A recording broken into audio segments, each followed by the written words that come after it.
Peter, Tsar of Russia, was exploring the boat sheds when he discovered a type of boat he'd never seen before.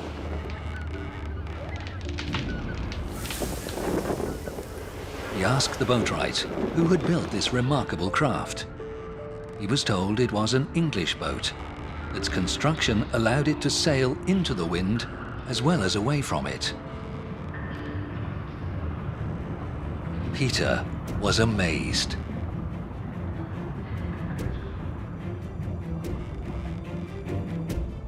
All his victories were to defy tradition, expectation, common sense, and sometimes even the laws of physics. The spirit of his reign was summed up with the words inscribed on his medals: "Even the impossible is possible."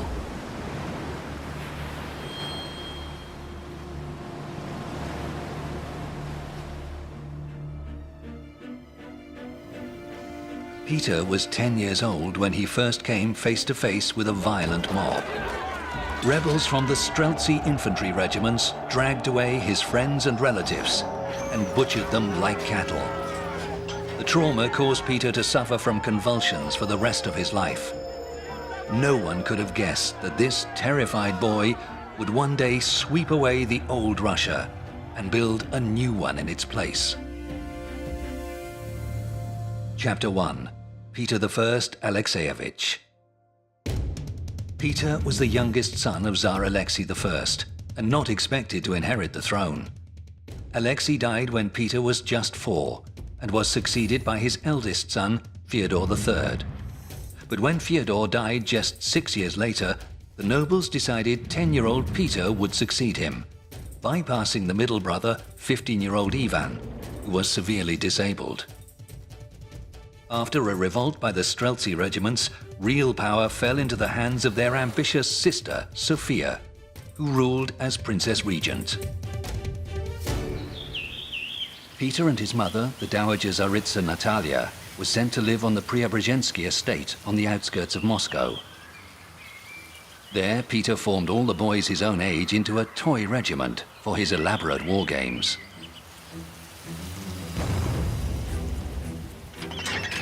The young Tsar was obsessed with war, not just with armies, but navies too. He took his toy regiment to Lake Pleshyevo, 80 miles north of Moscow, where they learned to build and sail boats and experiment with naval tactics.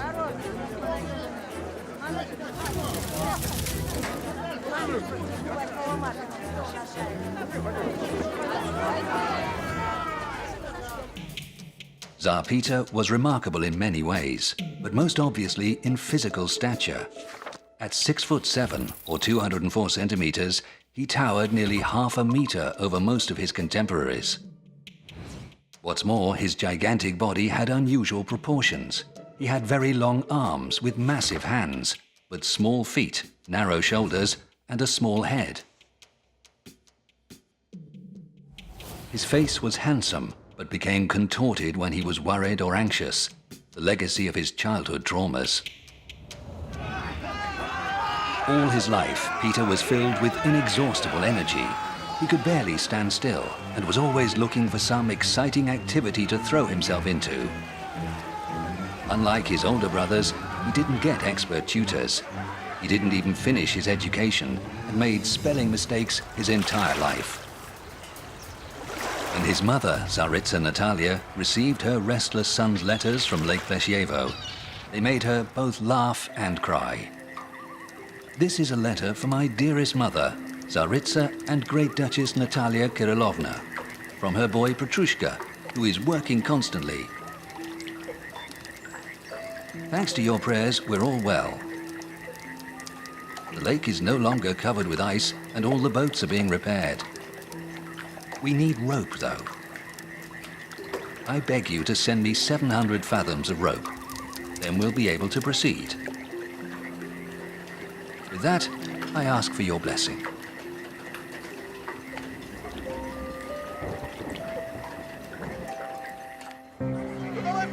Peter was fascinated by everything to do with craftsmanship. By the age of 18, he knew smithing, carpentry, wood turning, and shoemaking. He'd studied military science, fortification and shipbuilding, and learned German by speaking to men from the foreign quarter.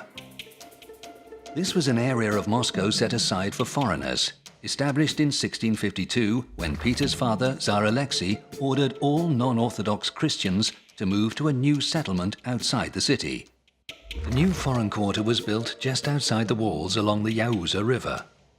It was self-governed and home to Europeans of all nationalities. Most were military men, doctors or craftsmen, all seeking professional opportunities in Russia.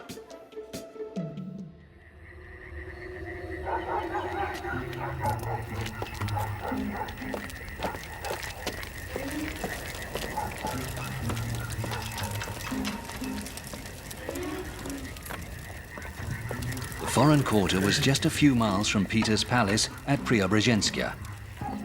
Every day he saw the spires of its Lutheran churches and heard the sounds of bustling activity from within its walls.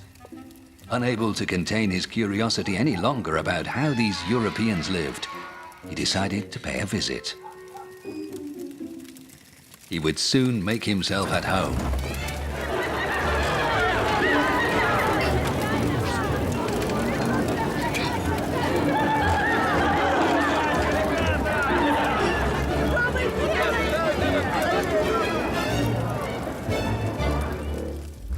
The Swiss soldier, Franz Lefort, was an experienced officer, handsome, capable, and well-connected. He was also a society host of some note, and Tsar Peter became a regular guest at his house. Franz Lefort soon joined the Tsar's inner circle, becoming one of Peter's most trusted friends and advisors. He also introduced Peter to his servant, Alexander Menshikov, destined to become another of the Tsar's closest confidants. And then there was Anna Mons, the daughter of a Dutch wine merchant, who soon became Peter's lover. Peter became a regular visitor to the foreign quarter, learning to speak German and Dutch, dancing with girls, drinking wine and smoking his pipe.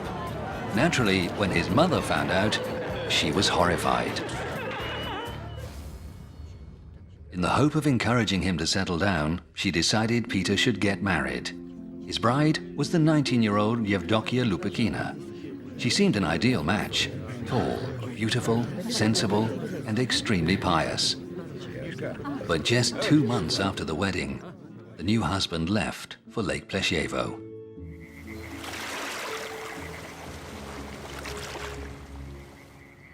Meanwhile, unrest was brewing in Moscow. Princess Regent Sofia was refusing to relinquish power, and her agents were trying to incite Streltsy troops to murder Peter and his family at Preobrazhenskaya. When loyal Streltsy officers arrived one hot August night to warn him of the plot against his life, Peter lost his nerve. He ran out into the courtyard wearing only his nightshirt, mounted a horse, and rode off into the forest on his own. The next morning it emerged he'd ridden to the monastery of Trinity St. Sergius. He sent word for his family, his court, and all loyal troops to join him there. Nobles and generals, sick of Sofia's rule, sided with Peter. Sofia was banished to a monastery, and Peter took power. His first challenge was war. Russia had recently agreed to join Poland and Austria as a member of the Holy League, an alliance of Christian states fighting the Muslim Ottoman Empire. Their ultimate goal was to capture the Ottoman capital, Constantinople. Sofia had waged 2 wars against the Ottomans' ally, the Crimean Khanate.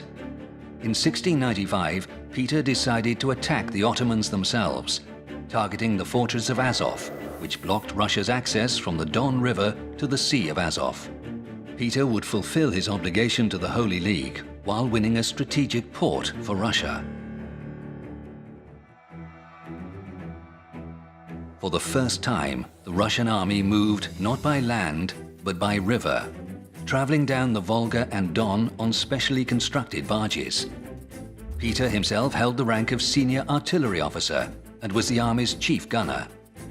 At first, it all seemed just a grander version of his war games and mock battles, but not for long. 2 attempts to storm the fortress were repulsed, and Peter was forced to order a retreat.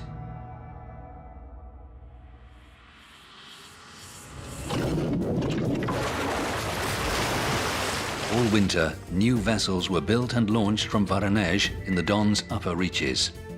By spring of 1696, the first Russian fleet, consisting of 2 large warships, 23 oar-powered galleys, and 1,500 smaller vessels, sailed down the Don to Azov. The fortress was now besieged not just from land, but from sea as well. Within a month, this combined assault forced the Turks to surrender the fortress. The Russians also won their first naval victory, defeating an Ottoman fleet that attempted to break the siege. Peter returned to Moscow in triumph, but he needed allies to continue his war against the Ottoman Empire. He formed a grand embassy to travel to Europe, which he would accompany himself, traveling incognito under the name Peter Mikhailov. Peter appointed his head steward, Fyodor Ramadanovsky, to take over his duties in Moscow, conferring on him, jokingly, the title Prince Caesar. He was entrusted with the care of the Tsar's family, Tsaritsa Yevdokia, and their 6-year-old son, Prince Alexi. Peter's actions were without precedent. The court was horrified, but no one dared to object. Many years later, the engineer Andrei Nartov described the reaction in his memoirs. Who ever heard or read of a ruler who, having taken the throne, left behind his crown and scepter, entrusted rule to one of his nobles, and left to wander through strange lands? It was completely unheard of. But this is what happened in Russia.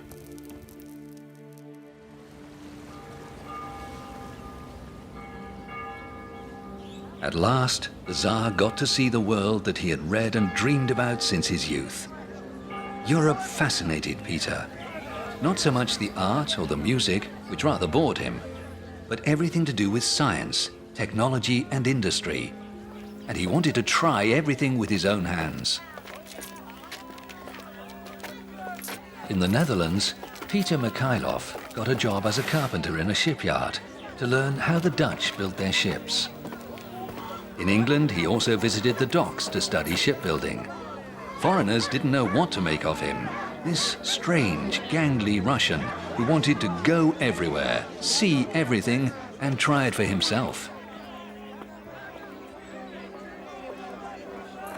He was curious about everything: how whales were hunted, how the sick were treated, how paper was made.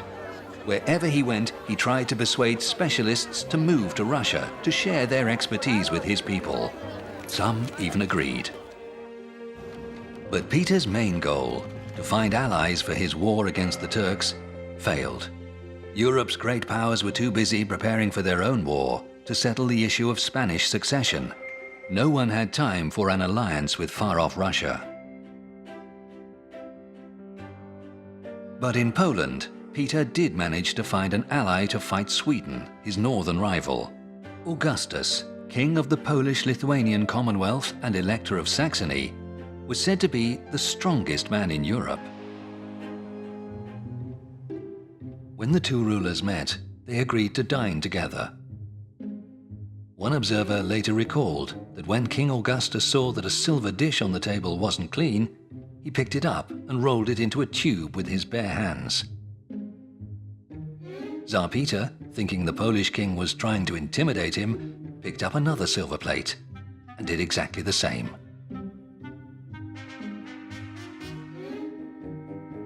The 2 rulers began picking up and bending all the dishes within reach. As they sat down laughing, Tsar Peter joked, "Brother Augustus, we bend silver fairly, but it will be much harder work to bend Swedish iron." Peter hoped that a victorious war against Sweden would allow Russia to reclaim former territories in the Baltic, particularly the eastern shore of the Gulf of Finland. This would give Russia access to the Baltic and a sea route to Europe. But Peter's festivities were interrupted by bad news from home. In the summer of 1698, the Streltsy troops, whose revolt had so scarred him as a child, rebelled once more.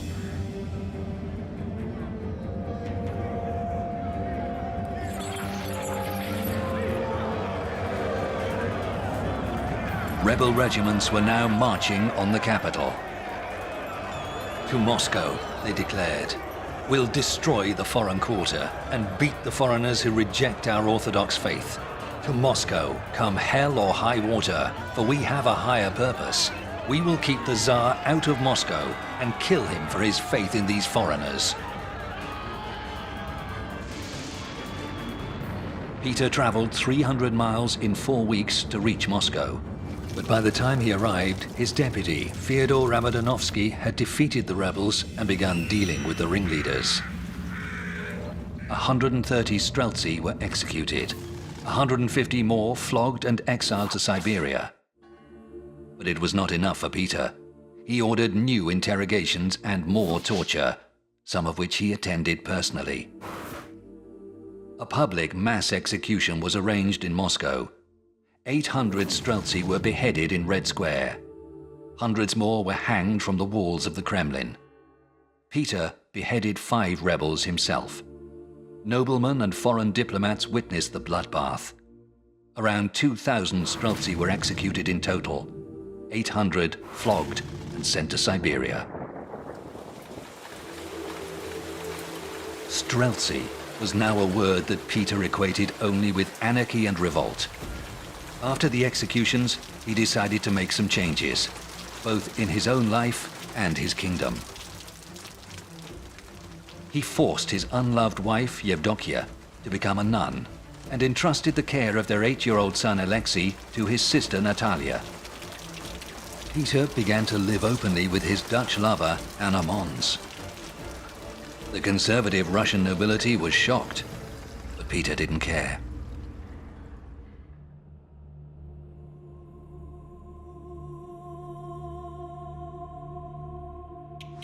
Then, Peter made it compulsory for all nobles and townsmen to shave their beards off and wear European-style clothes.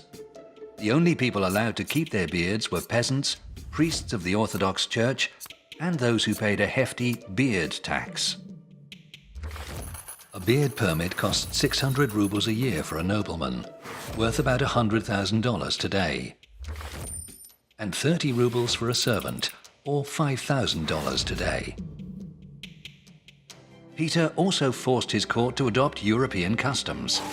Wives and daughters had to wear European dresses. Everyone had to know how to dance and make polite conversation. Courtiers had to brush their teeth every morning, drink coffee, shun traditional Russian food like pickled cabbage, and eat more Dutch dishes. Peter reformed the calendar so that years were no longer counted from the date of creation, but from the birth of Christ, like the rest of Europe. Overnight, the year 7208 became 1700.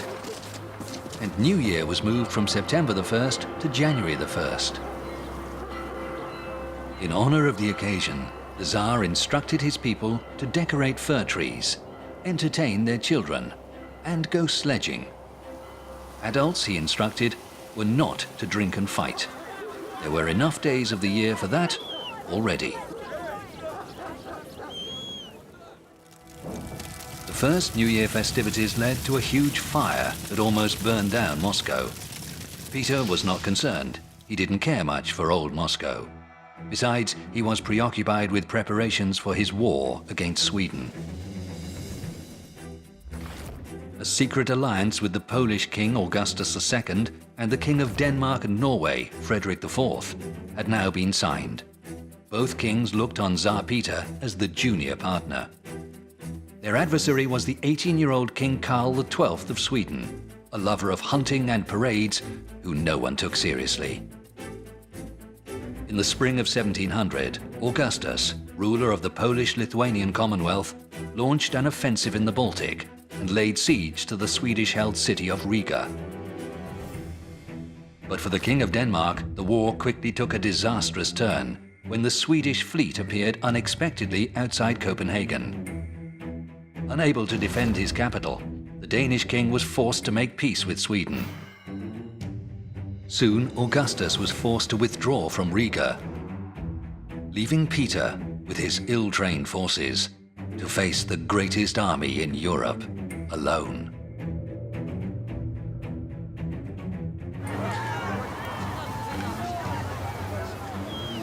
Russian troops were besieging Narva on the Baltic coast, but they didn't have enough artillery to break down its walls.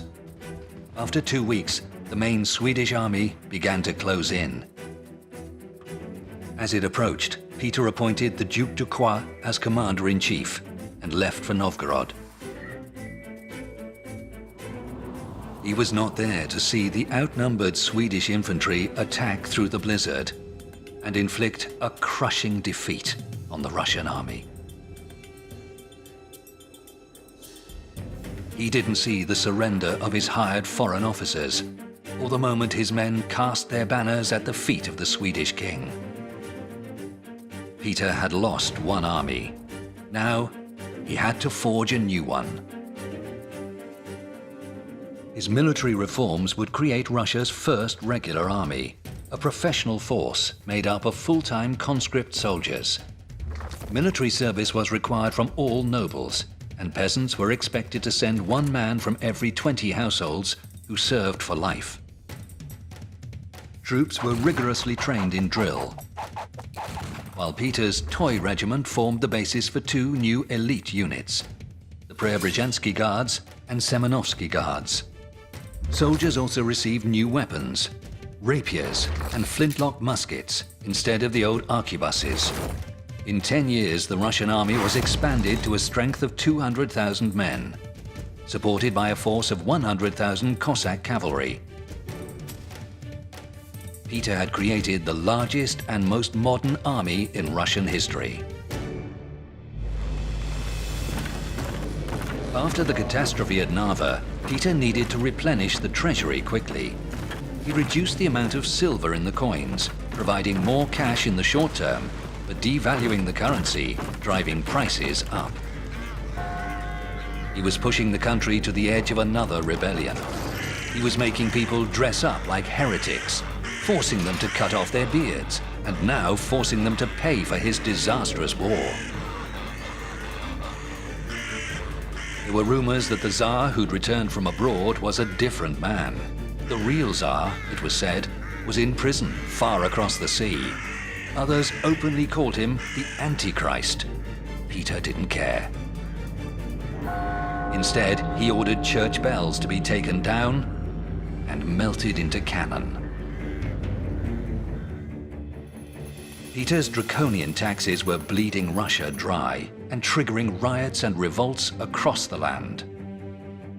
But the money paid for 2 large warships, the beginning of the Russian Baltic Fleet, and allowed him to open foundries in the Urals that were soon supplying the army and navy with modern cannon. The introduction of modern artillery, combined with the effect of reforms and spending increases, soon brought results. Russia could now wage war against Sweden as an equal. Victories followed, with the Russian army capturing the fortresses of Noterburg, Nienschans, Narva, and Marienburg. On the eve of this last victory, the Tsar received bitter news. His mistress, Anna Mons, who'd lived with him like a wife for 10 years, had been cheating on him.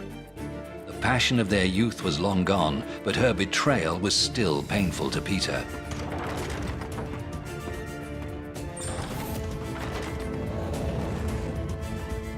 His loyal friend and associate Prince Menshikov helped the Tsar to overcome his heartbreak by finding him a new mistress, the beautiful and charming Marta Skavronskaya, recently liberated by Russian forces from the fortress city of Marienburg.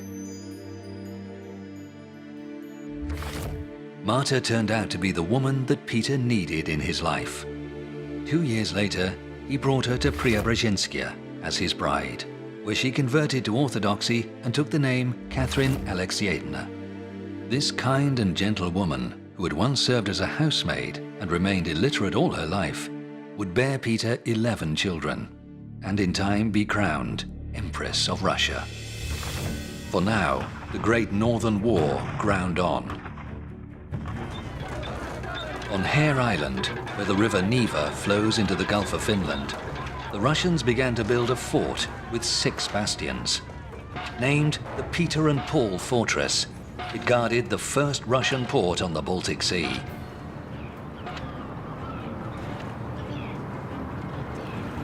This was destined to be the site of a new Russian capital, St. Petersburg. In 6 months, the first foreign ship would arrive at the port.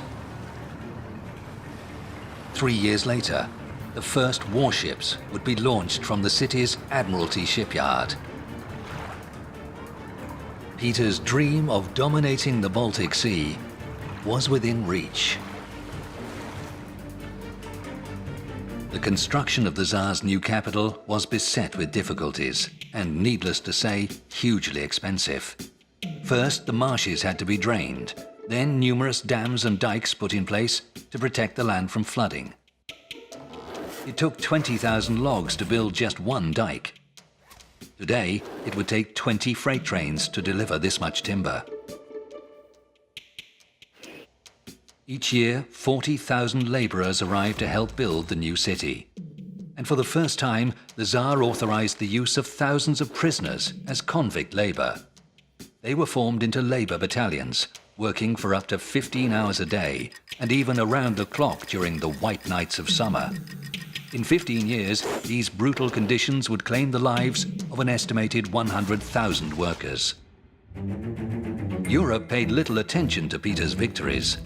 All they saw was a greedy Tsar of the Muscovites seizing a piece of boggy shoreline and hurriedly settling in there.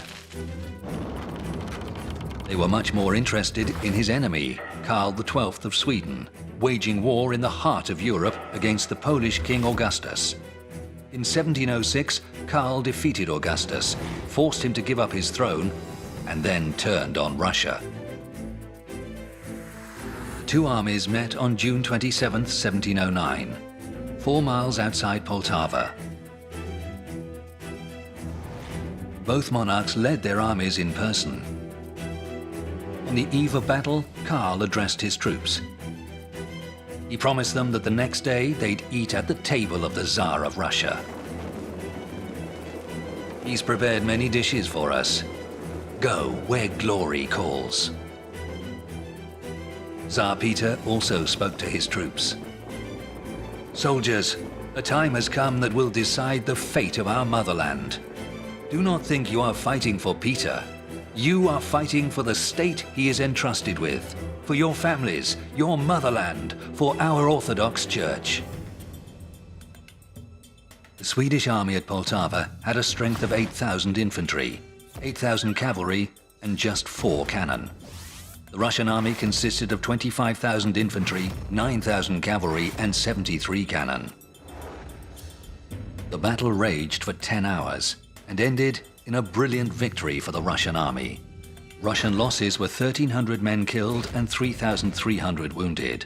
The Swedes suffered 8,000 casualties, almost twice as many as the Russians, while 4,000 were taken prisoner and 17,000 more lost during the retreat. The Battle of Poltava ended 100 years of Swedish military dominance in Europe, though Karl remained a threat as long as he still commanded a powerful navy. The rest of Europe, however, was forced to recognize that Russia, long regarded as wild and backward, was now a force to be reckoned with.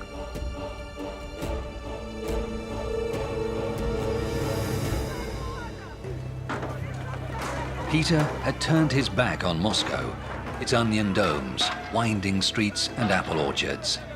His favorite place in the whole world was now St. Petersburg.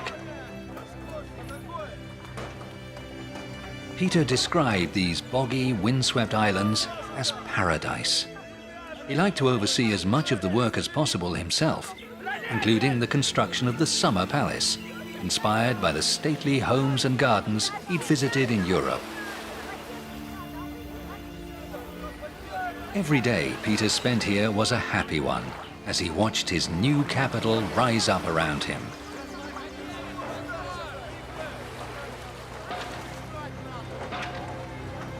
He ordered that every cart entering the city had to bring 3 large stones with it, weighing not less than 5 pounds.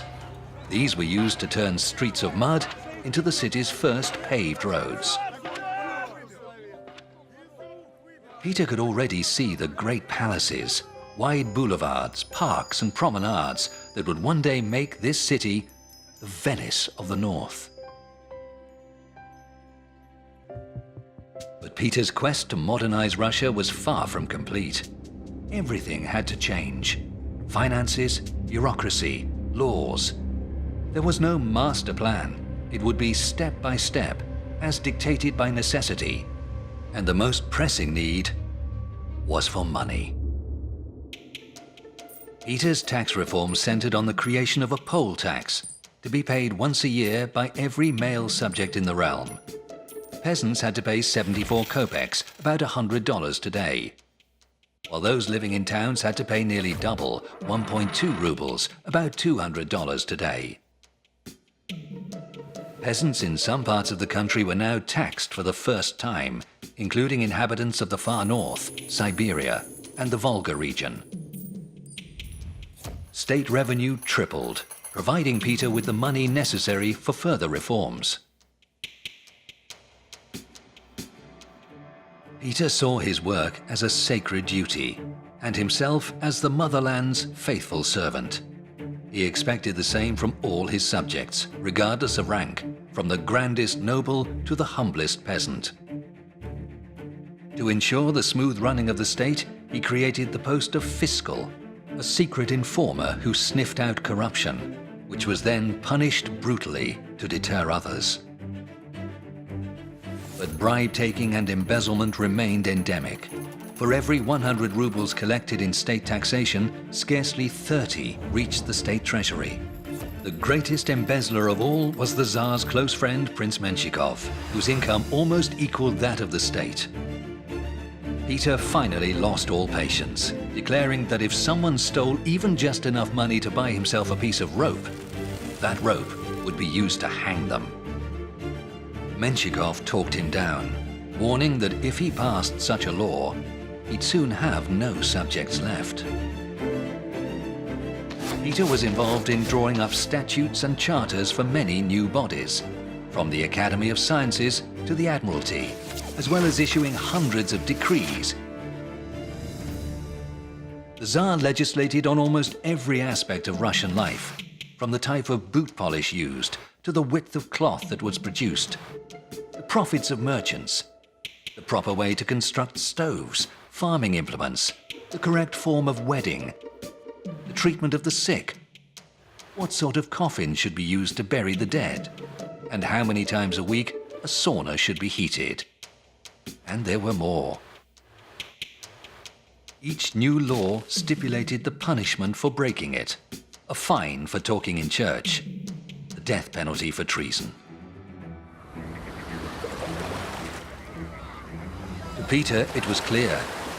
His subjects were like children who couldn't be trusted to run their lives without his supervision. He didn't ask their opinion, of course, nor did he ask the opinion of his son, Alexi, whose life he also governed in every small detail. Tsarevich Alexei was the son of Peter's first wife, Yevdokia, who was banished to a convent when he was 8. He was raised instead by his aunt, Princess Natalia. Peter tried to involve Alexei in affairs of state and took him on campaign when he was just 12. The boy showed early promise with an aptitude for languages and mathematics. But Peter's bullying behavior caused Alexei to fear and eventually loathe his own father, and secretly wish him dead. The Tsar's enemies persuaded Alexei to flee to Vienna. He was signing his own death warrant. Russian agents soon found him and brought him back to face his father's judgment. The prince was terrified. Under torture, he named all those he knew to be enemies of the Tsar and renounced his right to inherit the throne. He had fled, it emerged, because he was convinced his father intended to have him killed. The prince was imprisoned in the Peter and Paul fortress.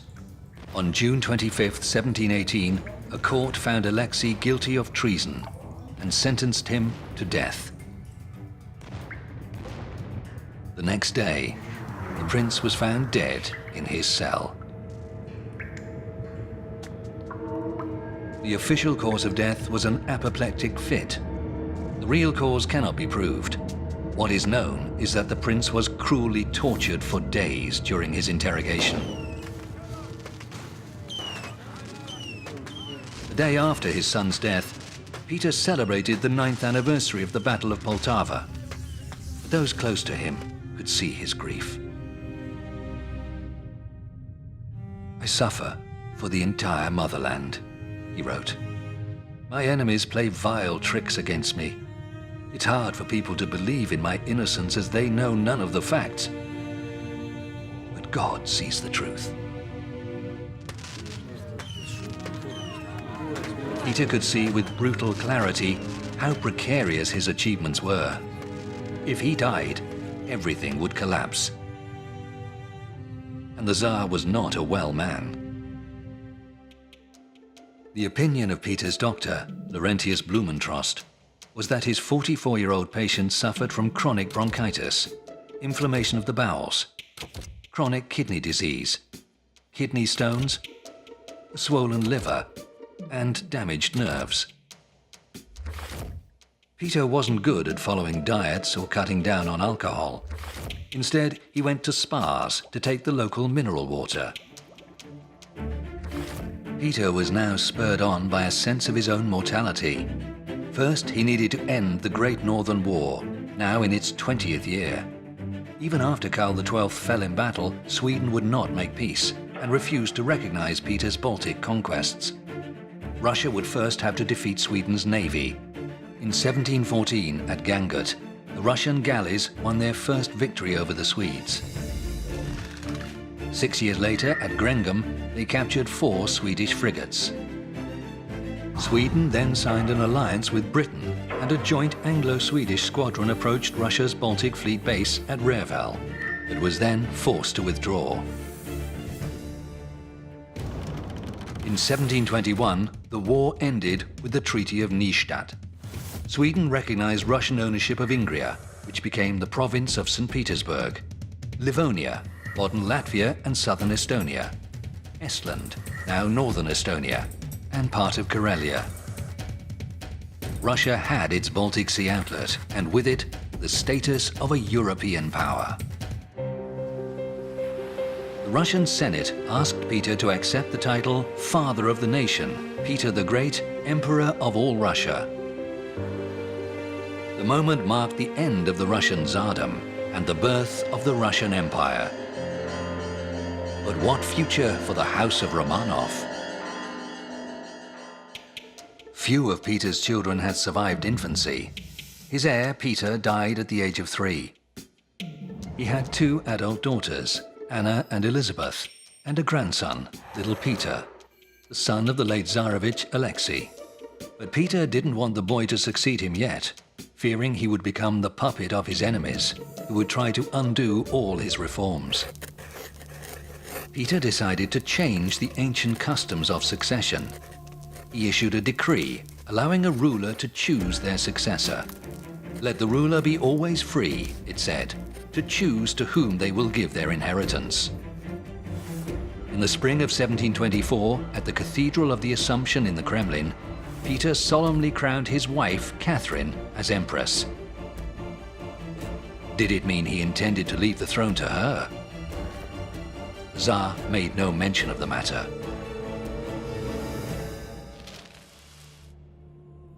Soon after the coronation, Peter learned that Catherine had been unfaithful to him.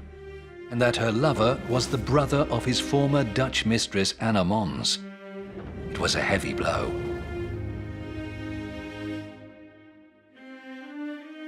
Catherine was Peter's greatest love and closest companion. She was the only one able to calm his outbursts of rage. The German diplomat, Count Henning Friedrich Bassevich, witnessed such a scene more than once.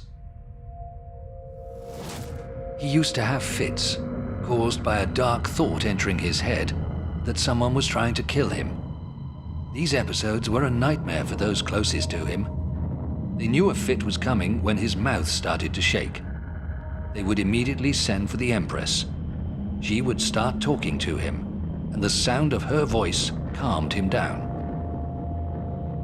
She used to make him sit down and would then take his head in her hands, brushing it gently. It was like magic. He'd fall asleep in a matter of minutes. So as not to disturb him, she'd hold his head against her chest and sit without moving for 2 or 3 hours. After that, he'd wake up, fresh and invigorated.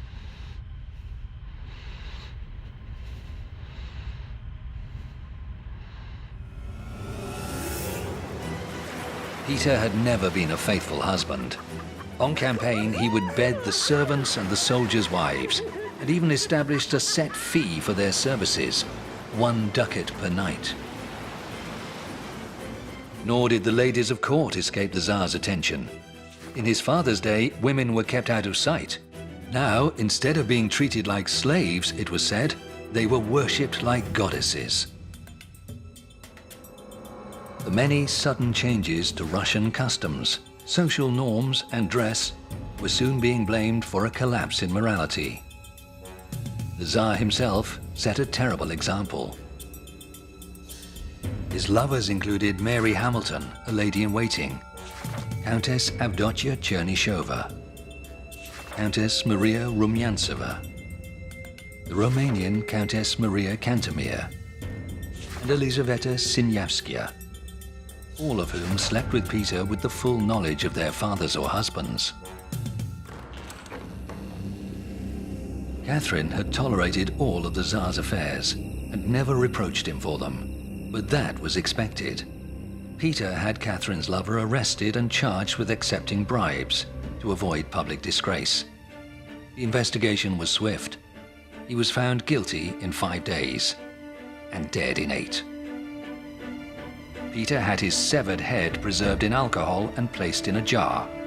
Then, it was rumored, he delivered this gruesome gift to Catherine's chambers in person.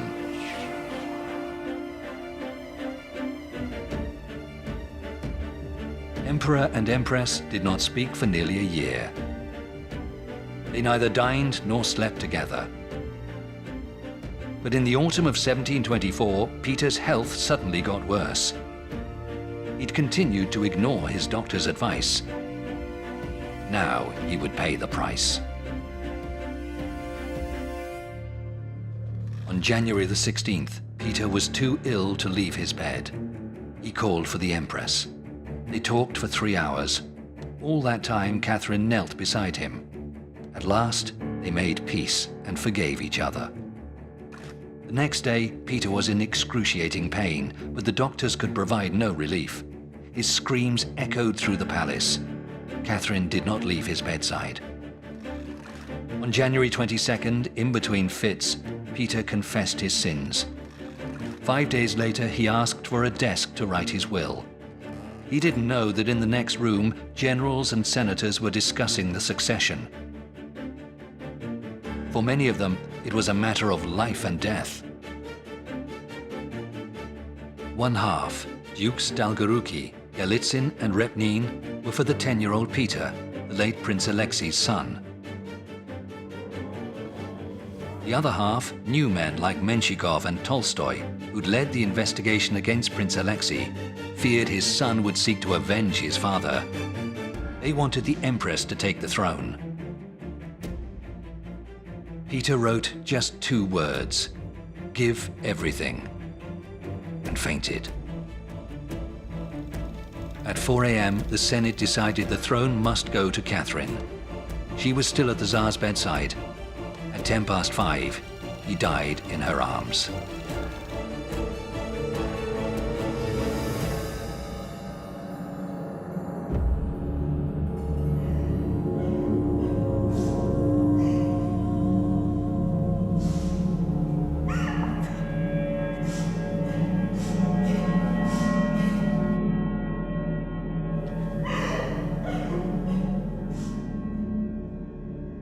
For the low-born Tsaritsa to succeed her husband caused a stir, but nothing to do with Peter's reign could shock the Russians anymore. She would be Russia's second female ruler in 30 years. And there was great sympathy for Catherine. Her life was a fairy tale, a housemaid who'd captured the heart of a Tsar, become his queen and empress.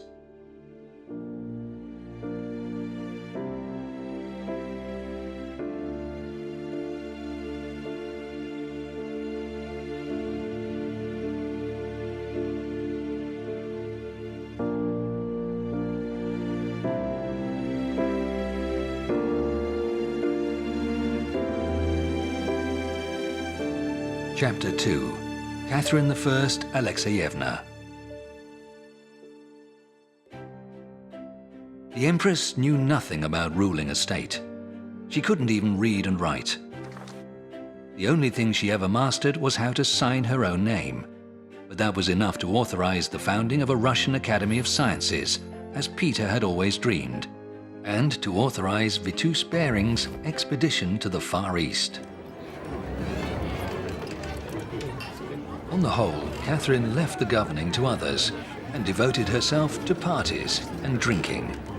She drank ferociously, took many lovers, and danced till dawn.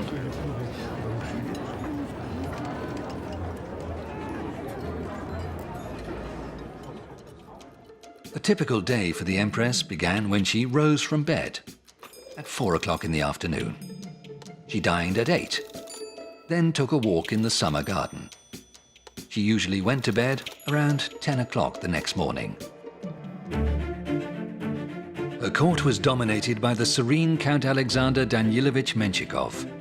It was he who had first introduced Catherine to Peter. Then he had put her on the throne. Now he held the reins of power. He ruled through a new body, the Supreme Privy Council. Formally, its role was to advise the Empress, but in reality, it ran the country.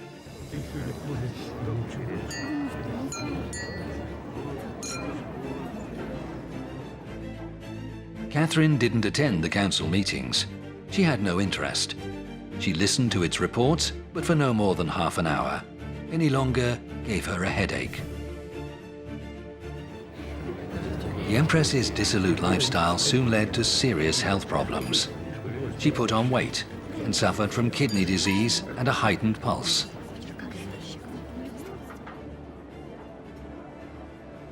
It was plain to see that Catherine would not live much longer. So Menshikov began to plan for the future, persuading the Empress to sign a will by which Prince Peter would inherit the throne, but only after he married Menshikov's daughter. On May 6, 1727, Catherine I died. She would be remembered as a kind and merry Tsaritsa, and a loyal companion of Peter the Great. Many had believed that without Peter the Great's iron will, Russia would revert to being a second-rate power on the margins of Europe. But Peter's reforms had created an unstoppable momentum of their own. In St. Petersburg, palaces were rising along the shores of the Baltic. Gardens were planted and wide boulevards paved. They were the first in Russia to be lit by oil lamps. Cannon-armed Russian warships stood out at sea, while Russia got its first printed newspaper, Via Dynasty, with a circulation of between 200 and 4,000. Merchants' goods traveled from St. Petersburg to Moscow along newly dug canals. Advanced schools of artillery, medicine and navigation were opened, and the Academy of Sciences established. In the Urals, 9 foundries produced 7 million pounds of cast iron a year, and 200,000 pounds of copper. They supplied Russia's new armaments industry, turning out muskets and cannon for what was now one of the largest, most powerful armies in Europe.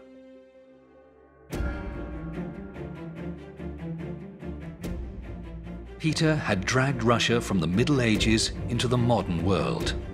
But his new state would now have to prove its resilience and weather the storm of dynastic crisis and intrigue. It would be 40 years before there was another Russian ruler to match Peter the Great.